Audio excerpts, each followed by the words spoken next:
Good morning. So in this video, we will deal with the chemical bonding. इस video में हम chemical bonding के तीन topics बचे हैं, उनको डील करेंगे जो हमारे सेशनल एग्जाम में भी इम्पोर्टेंट है। तो सबसे पहला टॉपिक जो है वो है हाइब्रिडाइजेशन। तो हाइब्रिडेशन को समझने के लिए सबसे पहले हम इसको हिंदी में भी समझ लेते हैं। हाइब्रिडेशन को ही संकरण बोलते हैं। ठीक है। तो संकरण क्या है? जैसे अगर एक हम घर बनाते हैं, ठीक है, तो अगर मुझे कोई एक घर बनाना है तो इसमें क्या बनेंगी? दीवारें। ठीक है। तो इन दीवालों में क्या लगेगा? ये क्या है? एक वॉल है। तो दीवालों में लगेगा ईंट। ठीक है। तो अगर ये ईंट एक जैसे रहेंगे, एक जैसे, एक जैसे का मतलब इनका शेप अगर एक जैसा होगा तो दीवार क्या होगी? मजबूत बनेगी। और उसके अंदर जो हम सीमेंट या बालू या कुछ भी डाल के उस दीवार को जो बना रहे हैं तो वो अच्छे से उसमें सिमेट्रिकली फिल्ड होगा। उसी तरह जब हम कोई एक मॉलिक्यूल बना रहे हैं, एक मॉलिक्यूल मुझे बनाना है, तो मॉलिक्यूल किस चीज से बनेगा? ये कई एटम्स मिलकर, यानी कई एटम्स को अगर हम जोड़ दें तो मॉलिक्यूल बनेगा। तो यानी जब एटम्स मिलके मॉलिक्यूल बनाएंगे तो इस एटम्स का क्या यूज होता है? यहाँ पे हम वैलेंस सेल के अंदर,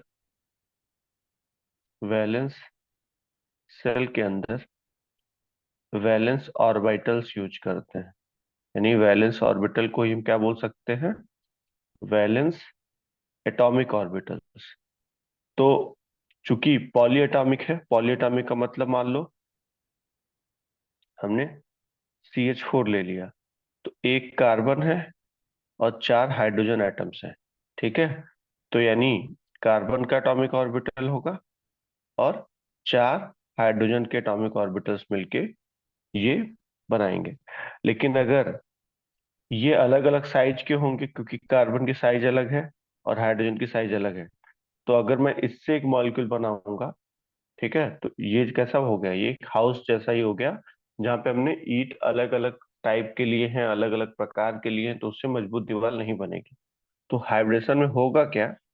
तो हम जैसे दीवार बनाते समय क्या करेंगे? उसको एक जैसा ईंट रखने की कोशिश करेंगे। तो हाइब्रिडेशन में होता क्या है कि ढेर सारे एटॉमिक ऑर्बिटल हम लेते हैं और उसको हम हाइब्रिडेशन प्रोसेस के थ्रू ले जाते हैं और वहां से हम हाइब्रिड ऑर्बिटल बनाते हैं। ये जो हाइब्रिड ऑर्बिटल है ये किस से बना है? ये बना है एटॉमिक ऑर्बिटल से। तो ये हाइब्रिड ऑर्बिटल मतलब हाइब्रिडेशन क्या हुआ? Hybridisation is something, it is a process by which atomic orbitals are converted into hybrid orbital. अब ये जो हाइब्रिड ऑर्बिटल बने हैं, इनकी जो साइज होगी, इनकी जो साइज होगी और इनकी जो एनर्जी होगी ये सिमिलर होगी। तो अब इस हाइब्रिड ऑर्बिटल से जब हम मॉलिक्यूलर ऑर्बिटल बनाएंगे तो अच्छा मॉलिक्यूल बनेगा। तो इसका मतलब हमारे पास दो रूट हो गया। पहला क्या हुआ? एटॉमिक ऑर्बिटल से डायरेक्टली हम मॉलिक्यूलर ऑर्बिटल बना दें। और दूसरा क्या है? पहले एटॉमिक ऑर्बिटल से हम हाइब्रिड ऑर्बिटल बनाए, इसके बाद मॉलिक्यूलर ऑर्बिटल बनाए। तो this process will be much superior than this one. ठीक है। ये समझ में आया? तो इसको हम घर से कंपैरिजन कर सकते हैं कि एक घर अगर मुझे बनाना है, तो अगर हमने दो घर बनाए, पहला घर बनाया जहाँ पे सारे ईंट एक जैसे थे, तो उससे एक स्मूथ दीवार बनेगी और मजबूत दीवार बनेगी। लेकिन अगर मैं एक घर बनाता हूँ, उसकी एक दीवार बनाता हूँ जहाँ पे ईंट अलग अलग हैं, कोई गोल है, कोई चौकोर है, कोई रेक्टेंगुलर है, कोई स्क्वायर है, कोई सर्कल है, तो वहां पे दीवार की मजबूती कम होगी। ठीक है। तो उस तरह से हम यहाँ पे समझ सकते हैं। तो हम क्या कहेंगे कि हाइब्रिडेशन क्या है? एक प्रोसेस है जहाँ पे ढेर सारे एटॉमिक ऑर्बिटल कंबाइन होते हैं, जो कि अलग अलग इनकी एनर्जी और इनका साइज और इनकी सिमेट्री ये क्या होती है? डिफरेंट होती है। क्या होती है? डिफरेंट होती है। और इसको हम लोग कन्वर्ट कर देते हैं, इस डिफरेंट को सिमिलर में। Similar, similar size, similar energy, ठीक है, और सिमिलर सिमेट्री। तो this is the process of hybridisation. तो हाइब्रिडाइजेशन जो हमारे पॉलिटेक्निक के सिलेबस में है, तो वो ये है कि हमें केवल तीन हाइब्रिडेशन पढ़ने हैं: sp, sp2 और sp3। तो sp sp2 sp3 का मतलब क्या हुआ, पहले हम उसकी मीनिंग समझते हैं। तो अब हम समझते हैं मीनिंग। ठीक है। तो जब भी हम sp बोल रहे हैं तो इसका मतलब हुआ कि एक s है और एक p है। ठीक। जब भी हम sp2 बोल रहे हैं तो इसका मतलब क्या हुआ, एक s है, दो p ऑर्बिटल है। जब भी हम sp3 बोल रहे हैं तो इसका मतलब एक s है और तीन p है। ठीक है। तो p में क्या हो सकता है, p में px हो सकता है, इसमें क्या हो सकता है px और py। s, इसमें तीन p का मतलब px py और pz, px py और pz। अब हमें पता है कि s का शेप क्या होता है, s का शेप गोलाकार होता है। ठीक है। और इसका शेप क्या होता है, डंबल शेप होता है। ठीक है। तो ये दो डंबल शेप हो गए और एक गोलाकार हो गया। ये आपस में क्या कर रहे हैं, ये कंबाइन करके sp2 बना रहे हैं। ये क्या किया, एक गोलाकार और तीन डंबल। तो इनके शेप अलग हैं, इनकी एनर्जी भी अलग होगी। ठीक है, मान लो। ठीक है।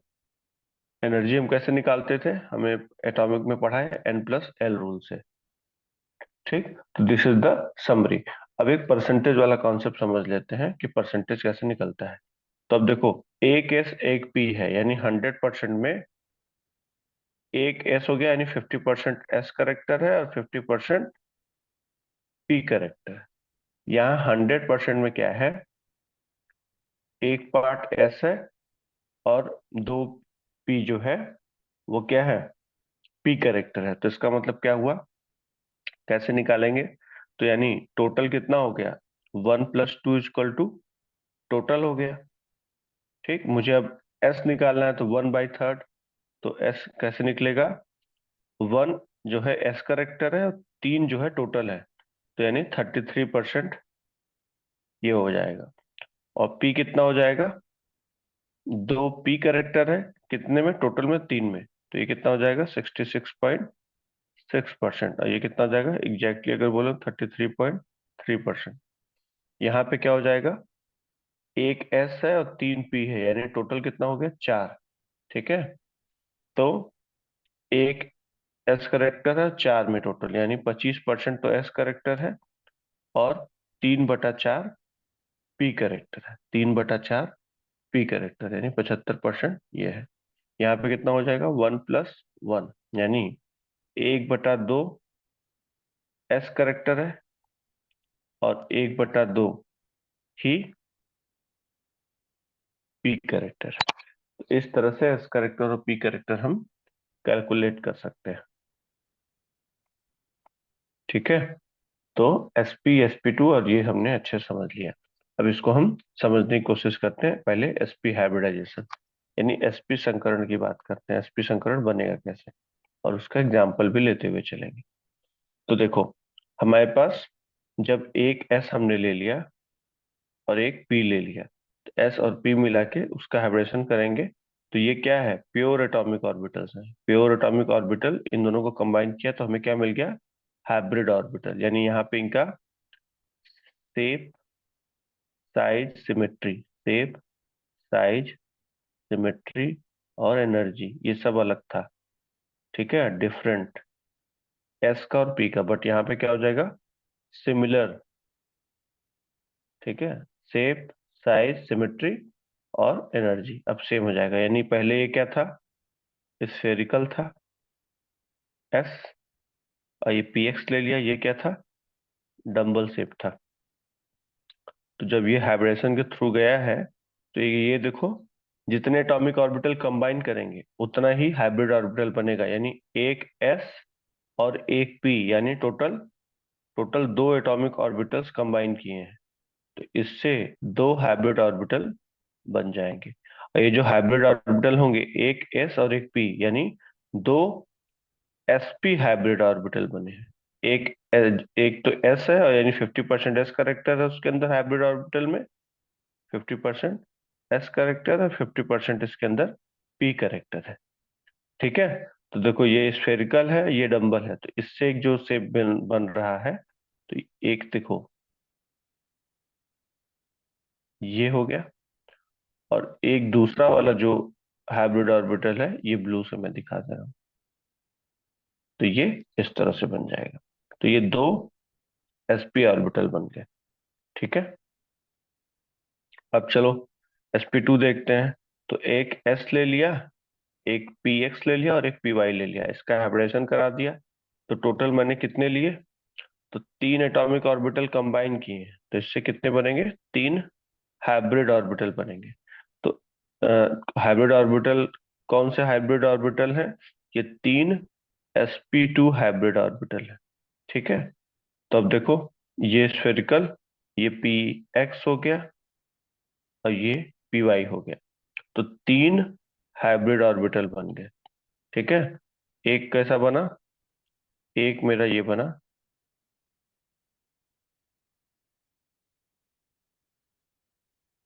और एक मेरा,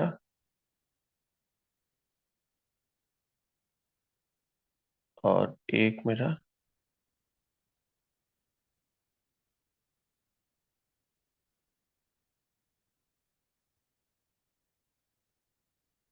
ठीक है। तो तीन हाइब्रिड ऑर्बिटल बन गए।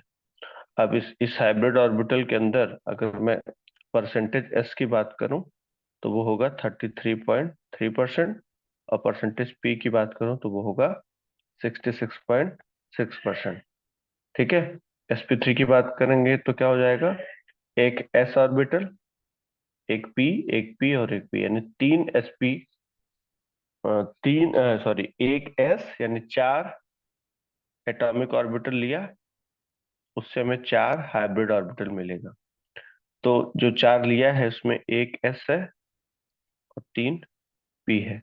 तो यहाँ पे जो बनेगा वो sp3, यानी चार sp3 हाइब्रिड ऑर्बिटल बन जाएंगे। परसेंटेजेस कितना हो जाएगा? 25%। और परसेंटेज p कितना हो जाएगा? 75%। ठीक है। तो इस तरह से हमें एग्जाम में डायग्राम भी बना देना है। देखो, ये ऐसे हो गया, ये हो गया,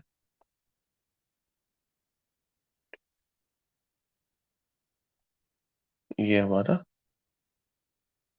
p हो गया। ओके। तो sp, sp2 और sp3। तो देखो, एक सिंपलिस्टिक वर्जन में बता दूं एक सिंपल तरीके से।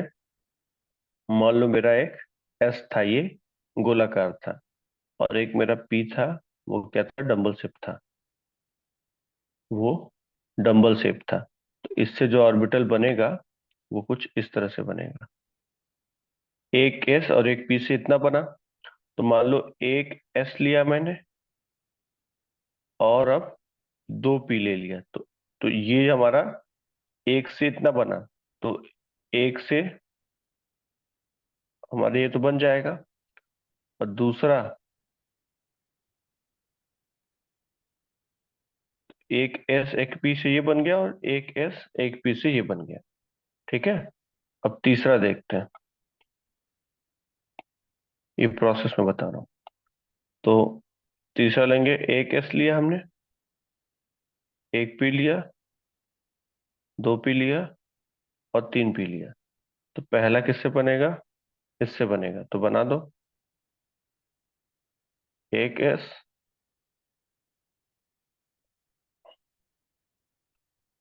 अब तुम्हारा दूसरा पी,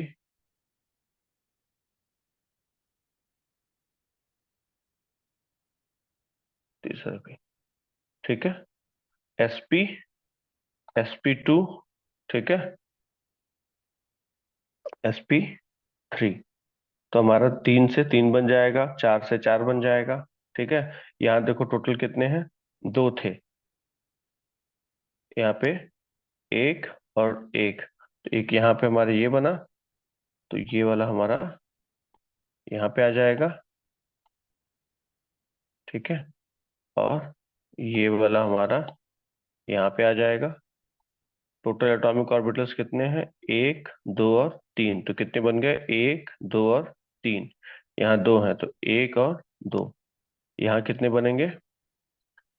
पहला मैं बना दूं चार, यहाँ पे टोटल चार बनेंगे।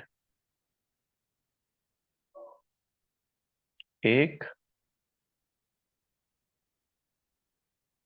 दो,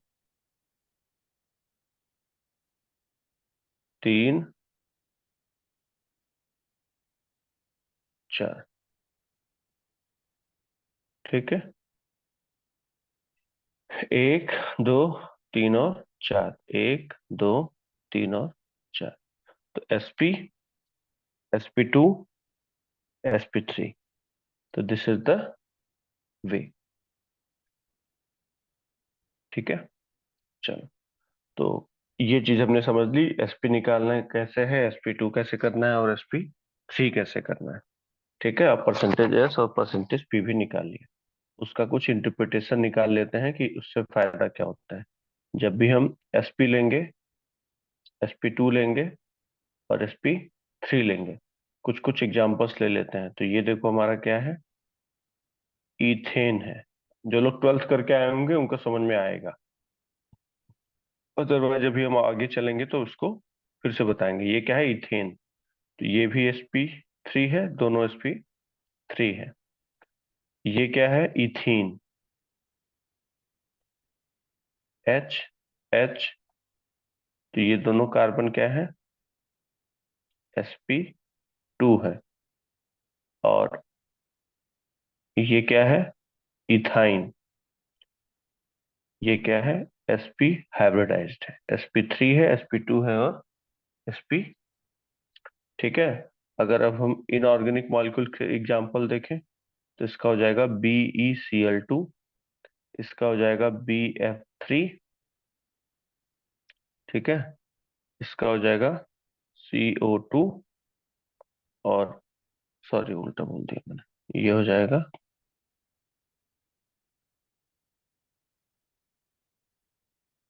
जस्ट मिनट, इसको ऐसे ही रहने देते हैं, यहाँ पे चेंज कर लेते हैं। Sorry for the mistake. तो देखो, ये हो जाएगा sp3, ये हो जाएगा sp2, ये हो जाएगा sp। ठीक है। तो एग्जांपल्स हम लोग ये ले लेते हैं। sp3 में कौन कौन से एग्जांपल्स हो जाएंगे, CH4, फिर अमोनिया, फिर वाटर। ठीक है। तो ये सब अब हम ये फार्मूले से कैलकुलेट करना सीखेंगे, कैसे हम हाइब्रिडेशन को कैलकुलेशन करते हैं। ठीक है, तो यही एग्जांपल्स लेके अभी मैं अलग अलग मेथड से समझा दूंगा आपको। तो अब देखो ये तीनों का, ओके। नाउ, अब पहला जो तरीका है, ये क्या है, यहाँ पे हम अलग अलग मेथड्स देखेंगे संकरण निकालने के। तो पहला मेथड है स्ट्रक्चर से निकालना, पहला मेथड है स्ट्रक्चर से निकालना, दूसरा मेथड है इस वाले फॉर्मूला से निकालना, और तीसरा मेथड है जो बुक वाला मेथड है। तो ये बुक वाला आपको सेल्फ स्टडी करना है। ठीक है, बाकी मैं आपको ऐसे मेथड्स बता देता हूँ जहां से सिंपली आप कर सकते हो। तो पहला है मेथड वन, मेथड वन। अब आपको स्ट्रक्चर मिल गया है, आपको एक स्ट्रक्चर मिल गया है एग्जाम में, उससे आपको संकरण निकालना है। तो सपोज करो आपको बोल दिया है CO2। तो एटॉमिक स्ट्रक्चर में, केमिकल बॉन्डिंग में मैंने आपको लुईस डॉट स्ट्रक्चर बताया था, तो वहां से आप क्या करोगे, स्ट्रक्चर बना लो। ठीक है, अब यहाँ पे क्या करो, सेंट्रल एटम ये है। तो इसमें क्या है, इस फॉर्मूले वाले में स्ट्रक्चर वाले से क्या है, हाइब्रिडेशन इज इक्वल टू होता है number of sigma bond plus number of lone pair. Sigma और लोन पेयर को जोड़ दीजिए। ठीक है, वही उसका हाइब्रिडेशन हो जाएगा। अब यहाँ पे ध्यान में ये रखना है कि जो ये लोन पेयर होगा वो लोकलाइज्ड लोन पेयर होगा। लोकलाइज्ड मतलब रेजोनेंस में पार्टिसिपेट नहीं करना चाहिए। ठीक है, डीलोकलाइज होगा तो काउंट नहीं करेंगे। ये आपको नहीं पढ़ना है, ठीक है। लोकलाइज क्या है, डीलोकलाइज, क्योंकि पॉलिटेक्निक में ऑर्गेनिक केमिस्ट्री नहीं है। तो बेसिक ये समझना है कि सिग्मा और लोन पेयर जोड़ दो। तो सेंट्रल एटम है, तो ये क्या हो जाएगा सिग्मा, ये क्या हो जाएगा सिग्मा, ये क्या हो जाएगा पाई, और ये क्या हो जाएगा पाई। दूसरा चीज क्या है कि पाई को हम काउंट नहीं करते हैं, पाई बॉन्ड को काउंट नहीं करते हैं। ठीक है, तो कितने सिग्मा हो जाएंगे, तो H is equal to sigma हो जाएंगे दो, लोन पेयर हो जाएंगे जीरो, तो यानी दो। दो का मतलब एक S और एक P, यानी CO2 में क्या हो जाएगा, sp हाइब्रिडाइजेशन हो जाएगा। ठीक है। फिर आपको एक एग्जांपल और दे दिया, BeCl2। तो BeCl2 का स्ट्रक्चर क्या होता है, Be ले लिया, Cl ले लिया और Cl ले लिया, तो ये भी सिग्मा ये भी सिग्मा, तो ये क्या हो जाएगा, sp। ठीक है। फिर अब हम ले लेते हैं BF3। BF3 का स्ट्रक्चर होता है B, F, F और F। सिग्मा सिग्मा सिग्मा, तीन सिग्मा यानी तीन आया, तीन का मतलब एक एस दो पी। ठीक है। आगे चलते हैं। अब आते हैं CH4। CH4 का स्ट्रक्चर ये हो जाएगा, तो चार सिग्मा है, चार सिग्मा जीरो लोन पेयर, यानी चार का मतलब एक एस और तीन पी। ठीक है। अमोनिया क्या होगा, एक लोन पेयर और तीन सिग्मा, तो H=, तीन सिग्मा एक लोन पेयर, यानी टोटल चार, चार का मतलब एक एस तीन पी। फिर ले लेते हैं वाटर।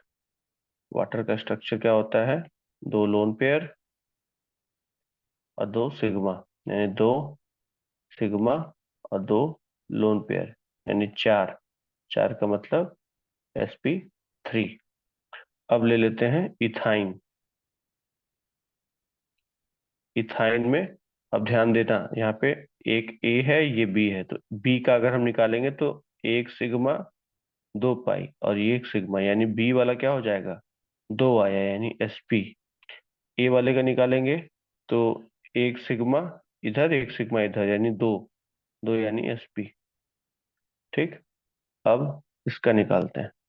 तो कहने का मतलब इंडिविजुअल एटम का निकालना है, दोनों का कंबाइन नहीं करना है। ये ए है ये बी है, तो ये सिग्मा है ये पाई है, ये सिग्मा है सिग्मा है सिग्मा है और सिग्मा है। तो ए का निकालोगे तो कितने सिग्मा, तीन सिग्मा, तो तीन का मतलब एक एस दो पी, ये भी क्या हो जाएगा तीन, ये हो जाएगा एक सिग्मा दो पी। तीसरी चीज,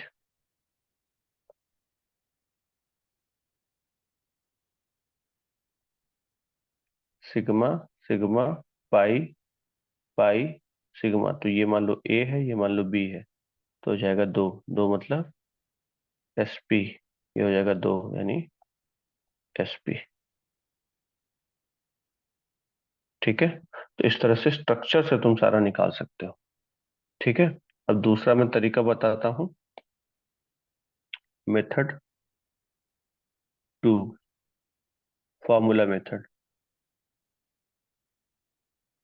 इसमें क्या करते हैं कि हम पहले समझते हैं, सेंट्रल एटम लेते हैं।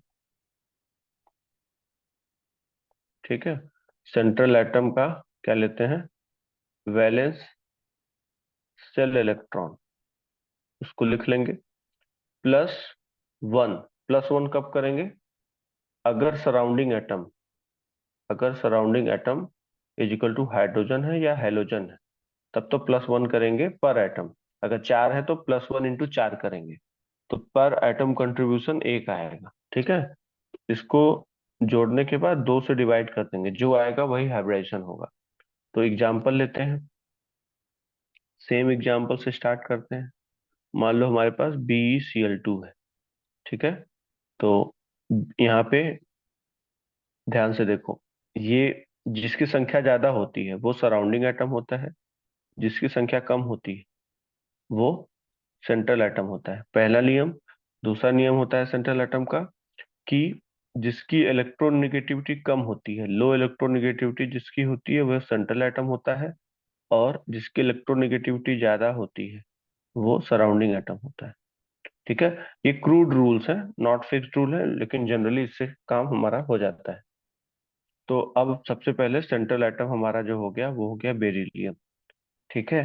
तो बेरिलियम का क्या होता है, जेड, जेड मतलब atomic number, hydrogen helium lithium beryllium, यानी जेड इक्वल टू चार, चार का मतलब one S two two S two, यानी ये क्या हो गया n-1 हो गया, और ये क्या हो गया n मैक्स हो गया, यानी यही क्या हो जाएगा, वैलेंस शेल इलेक्ट्रॉन हो जाएगा। तो अब अगर हाइब्रिडेशन काउंट करना है तो हमने क्या देखा, वैलेंस शेल इलेक्ट्रॉन लेंगे, फिर +1 लेंगे, कब, अगर हाइड्रोजन और हेलोजन है पर एटम।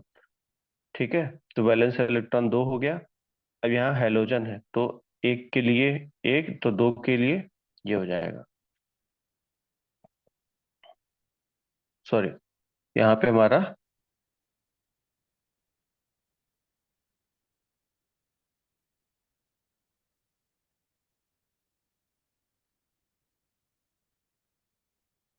यहाँ पे कुछ गड़बड़ हो रहा है।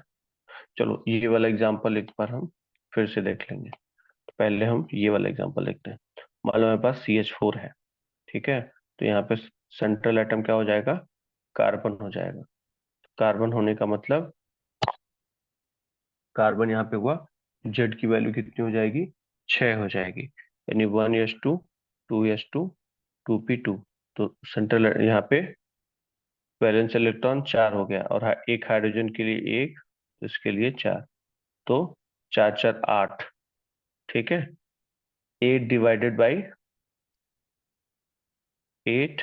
बाई 2 यानी 4 हो जाएगा, ठीक है। यहाँ पे भी 2 + 2 4 हो जाएगा, इसको डिवाइड करेंगे तो 2, यहाँ पे sp हो जाएगा ये, और यहाँ पे देखो 4 हो गए, यानी एक s और एक 3p, ठीक है। तो यहाँ पे देखा हमने वैलेंस इलेक्ट्रॉन कितना था, 2 था। एक यहाँ पे हेलोजन है तो काउंट करेंगे तो एक के लिए एक, तो दो के लिए 2 से मल्टीप्लाई करेंगे तो 4/2 हो गया, sp हो गया। यहाँ पे सेंट्रल एटम हमारा कार्बन है, 6 हो जाएगा, तो ये n मैक्स हो जाएगा। n मैक्स मतलब वैलेंस शेल इलेक्ट्रॉन, और ये n-1, तो ये पेनल्टीमेट सेल हो जाएगा और ये वैलेंस सेल हो जाएगा। तो इसको, हाइड्रोजन है तो काउंट करेंगे तो एक, 4 के लिए 4, 8/2 4 हो जाएगा, ठीक है। और एग्जाम्पल देखते हैं। अब हम ले लेते हैं तीसरा, अमोनिया। तो यहाँ पे देखो, ये हमारा क्या है, मोरल इलेक्ट्रॉनिक, यहाँ पे संख्या कम है, ठीक है, यहाँ पे संख्या कम है, तो ये सेंट्रल एटम और ये 3 सराउंडिंग एटम। तो अब देखो, अगर हम इसकी बात करें तो हमारा जो सेंट्रल एटम होगा, इसका जेड की वैल्यू, नाइट्रोजन की जेड क्या होती है, 7 होती है, तो क्या हो जाएगा, 1s2, 2s2, 2p3, ये n मैक्स है, तो वैलेंस सेल इलेक्ट्रॉन कितना हो जाएगा, 5। तो आपका हाइब्रिडेशन इज इक्वल टू 5 + 1 × 3/2, तो 8/2 कितना हो जाएगा, 4। 4 का मतलब 1s 3p। नेक्स्ट एग्जाम्पल देखते हैं। नेक्स्ट एग्जाम्पल वाटर का देखते हैं। तो वाटर में कितना जेड है, Z is equal to 8, oxygen का जेड 8 होता है, तो 1s2, 2s2 और 2p4। तो वैलेंस सेल कितना हो जाएगा, 4 2 6। तो अगर H निकालना है तो H इक्वल टू 6 + 1 × 2/2, 8/2 यानी 4, यानी 1s 3p, ठीक है। एक और एग्जांपल लेते हैं। मान लो हमको मिल गया Bf3, तो जेड की वैल्यू कितनी हो जाएगी बोरान के लिए, hydrogen, hydrogen, helium, lithium, beryllium, boron, यानी जेड की वैल्यू हो जाएगी 5, 1s2, 2s2, 2p1, यानी वैलेंस इलेक्ट्रॉन कितना हो जाएगा, तो वैलेंस इलेक्ट्रॉन इक्वल टू 3। तो निकालेंगे अगर, 3 + 1 × 3/2 यानी 6/2, यानी 3, यानी 1s 2p। तो ये तरीके हो गए, दो तरीकों से हमने निकालना सीख लिया हाइब्रिडाइजेशन, ठीक है। हाइब्रिडाइजेशन यानी हमारा हो गया संकरण। तो संकरण हमने क्या देखा, उसको जल्दी समराइज करते हैं, फिर नेक्स्ट वीडियो हाइड्रोजन बॉन्डिंग और मेटेलिक बॉन्डिंग पे लेंगे। तो हाइब्रिडेशन से हमने सीखा कि हाइब्रिडेशन को संकरण बोलते हैं। ये एक मकान बनाने जैसा है। अगर किसी मकान की दीवार अलग अलग भिन्न भिन्न प्रकार के ईंटों से बनेगी, कोई गोलाकार है, कोई रेक्टेंगुलर है, कोई स्क्वायर है, तो जो दीवार बनेगी वो अनइवन सरफेस की बनेगी और वो कमजोर बनेगी। लेकिन अगर मैं ईंटें एक जैसे लेता हूँ, एक साइज के लेता हूँ, ठीक है, तो क्या होगा, दीवार सिमेट्रिकल बनेगी और मजबूत बनेगी। उसी तरह अगर मुझे मॉलिक्यूल बनाना है, मकान नहीं बना के मॉलिक्यूल बनाना है, तो हम क्या करेंगे, अलग अलग एटम्स को कंबाइन करते हैं। अलग एटम्स में क्या कंबाइन होगा, उसके ऑर्बिटल्स। तो अगर ऑर्बिटल की एनर्जी, साइज, शेप और सिमेट्री अलग अलग होगी, तो जो मॉलिक्यूल बनेगा वो अनस्टेबल बनेगा। तो हाइब्रिडेशन के प्रोसेस के तहत क्या करेंगे, हम अलग अलग साइज के, अलग अलग शेप के और अलग अलग एनर्जी के एटॉमिक ऑर्बिटल्स लेते हैं, उसको हाइब्रिडेशन, संकरण की प्रक्रिया के तहत गुजारते हैं, और उनसे हम नए हाइब्रिड ऑर्बिटल बनाते हैं, जो डिफरेंट साइज, शेप, एनर्जी के एटॉमिक ऑर्बिटल को सेम या सिमिलर साइज, शेप और एनर्जी में चेंज कर देता है।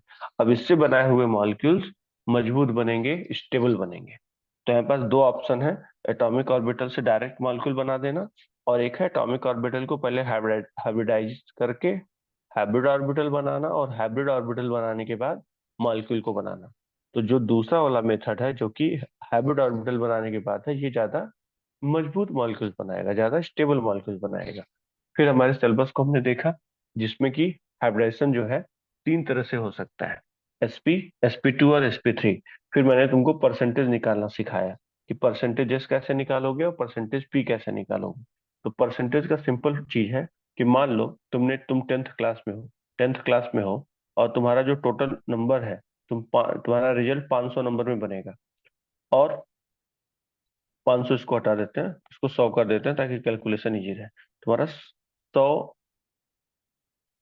100 नंबर में नंबर पा रहे हो। तो मान लो तुमने साइंस में कितना पाए, 66 नंबर पाए। तो परसेंटेज कैसे निकालते हैं, परसेंटेज निकालते हैं कि कितना पाए, कितने में से पाए। ठीक है, उसी तरह एसपी में है, कितना है एस, कितना है पी। तो पहले टोटल तो निकाल लो, एक और एक मिलके दो। इसी तरह यहाँ पे टोटल कितना है, एक एस दो पी, तो टोटल तीन हो गया। यहाँ पे कितना है, एक एस तीन पी, यानी टोटल चार हो गया। और चार में से एस कितना है, 1/4, यानी एक एस है, कितने में, टोटल में से, टोटल चार है। ठीक है, तो यहाँ 1/4 क्यों हुआ, ये एस बता रहा है, ये टोटल, टोटल मतलब एस प्लस पी दोनों बता रहा है, और एक क्या बता रहा है, केवल एस बता रहा है। यहाँ पे एक केवल पी ओनली बता रहा है, और ये जो डिनोमिनेटर पे है, ये एस और पी दोनों बता रहा है। ठीक है, ये एस प्लस पी दोनों बता रहा है, ये केवल पी बता रहा है, पी ओनली। तो यही तरीका होता है परसेंटेज निकालने का। फिर हमने उसको डायग्रामेटिकली समझा कि अगर स्फेरिकल शेप है एक एटॉमिक ऑर्बिटल, और एक डंबल शेप है, दोनों को हाइब्रिडेशन प्रोसेस के तहत ले जाएंगे, संकरण करवाएंगे, तो हमें जितने एटॉमिक ऑर्बिटल थे उतने ही हाइब्रिड ऑर्बिटल मिल जाएंगे। अब इनका शेप दोनों का देखोगे सेम होगा, यानी ये वाला जो शेप होगा, ये वाला, ये दोनों क्या है, सिमिलर शेप के हैं, जबकि ये क्या है, डिसिमिलर शेप के थे। अलग अलग शेप के थे, अलग अलग एनर्जी के थे, डिसिमिलर शेप, साइज और सिमेट्री, इनकी सिमेट्री भी अलग थी। ठीक है, अब लेकिन जब हाइब्रिड ऑर्बिटल हो गए हैं, तो देखो 1, 2 और 3, ये तीनों क्या है, सिमिलर साइज के हैं, शेप के हैं, एनर्जी के हैं। और यहाँ पे क्या थे, इनकी डिसिमिलर थी, डिसिमिलर थे। तो ये कॉन्सेप्ट हमारा क्लियर हो गया, संकरण होता क्या है। फिर इंटरप्रिटेशन में हमने एग्जाम्पल देखा, एसपी के एग्जाम्पल ऑर्गेनिक के भी देखे, और फिर हमने इनऑर्गेनिक के भी देखे, इनऑर्गेनिक मॉलिक्यूल्स भी देखा, और हमने ऑर्गेनिक मॉलिक्यूल्स के भी एग्जाम्पल देखे। इसके बाद हमने ट्रिक देखी, दो ट्रिक से हमने निकालना सीखा। एक तो स्ट्रक्चर अगर हमें पता है तो उससे हम कैसे निकालेंगे संकरण, और दूसरा इलेक्ट्रॉनिक कॉन्फ़िगरेशन अगर हम पहचान जाएं तो उससे हम कैसे निकालेंगे संकरण। तो एक वैलेंस इलेक्ट्रॉन वाला देखा, और ये स्ट्रक्चर में हमने क्या देखा, सिग्मा देखेंगे और लोन पेयर देखेंगे। ठीक है, दूसरा हमने इस वाले में क्या देखा, फार्मूला वाले में, कि सेंट्रल एटम पहचानो। ठीक है, सेंट्रल एटम में जो मैंने यहाँ पे ये चीज बताई है कि लो इलेक्ट्रोनेगेटिविटी, हाई इलेक्ट्रोनेगेटिविटी, ये ऑप्शनल होता है। ठीक है, इट्स नॉट मैंडेटरी, लेकिन ये वाला जनरली आपको दिखेगा कि जिसकी संख्या कम होगी वो सेंट्रल एटम होगा, और जिसकी संख्या ज्यादा होगी वो सराउंडिंग एटम होता है। ठीक है, तो इस तरह से हम वैलेंस इलेक्ट्रॉन काउंट कर लेंगे। +1 कब करेंगे, जब सराउंडिंग एटम हाइड्रोजन या हेलोजन। ठीक है, पर एटम एक जोड़ेंगे, अगर CH4 में चार हाइड्रोजन है तो एक हाइड्रोजन के लिए एक जोड़ दिया, तो चार के लिए चार जोड़ देंगे। ठीक है, इस तरह से जोड़ के फिर दो से डिवाइड कर देंगे, दो से डिवाइड करने के बाद हम जो आएगा उसको हम संकरण कह देंगे। अगला जो वीडियो आएगा वो है हाइड्रोजन बॉन्डिंग पे, हाइड्रोजन बॉन्डिंग, और उसके बाद हम फिर करेंगे मेटेलिक बॉन्डिंग, ये दो चीजें। ठीक है, टिल देन टेक केयर।